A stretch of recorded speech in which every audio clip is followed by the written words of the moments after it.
బ్రహ్మ సాక్షాత్కారం పొందిన శరభంగ మహర్షి బ్రహ్మలోకానికి వెళ్లకుండా రాముని కోసమే ఎదురుచూస్తుంటాడు.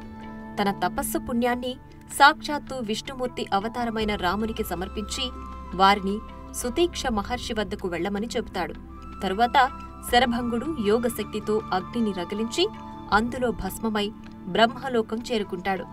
ఇక ఎందరో మునులు రాముణ్ణి కలుసుకుని తాము రాక్షసుల వల్ల పడే బాధలు చెప్పుకుంటారు. రాముడు వారికి అభయమిస్తాడు. ఆ తరువాత సీతారామ లక్ష్మణులు సుతీక్ష మహర్షి ఆశ్రమానికి వెళతారు. ఆ మహర్షి కూడా రాముని దర్శనం కోసమే దేవలోకం వెళ్లకుండా వేచి ఉంటాడు. మహర్షికి ప్రణామాలు చేసి సెలవు తీసుకుని రామలక్ష్మణులు ఆయుధాలు ధరించి సీతా సమేతంగా దండకారణ్యంలో ఉన్న అవేకమునుల ఆశ్రమాలను చూడ్డానికి బయలుదేరతారు.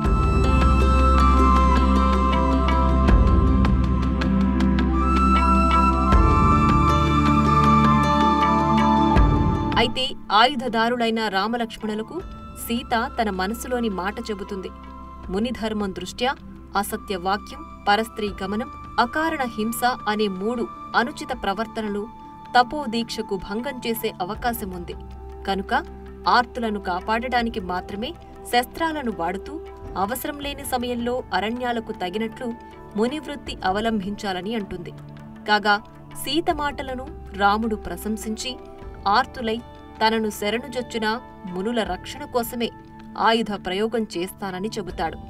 అలా వెళ్లే దారిలో అనేక ఆశ్రమాలు దర్శించి మరలా సుతీక్ష మహర్షి ఆశ్రమానికి తిరిగొస్తారు. తరువాత అక్కడ్నుంచి అగస్త్య మహర్షి ఆశ్రమానికి వెళ్లాలని అనుకుంటారు.